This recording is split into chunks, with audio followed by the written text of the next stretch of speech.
Alright, well, getting a little bit of a late start to this video. I forgot to grab my GoPro, but, yeah, it's almost 11 o'clock at night. But I'm still out here working, because that's what I do best.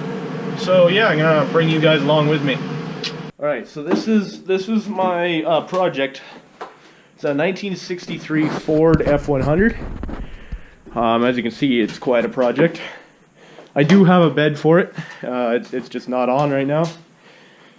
Lots of work to be done on the inside. It's got the original engine in it.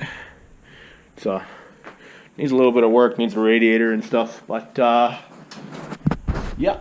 So this is what I got.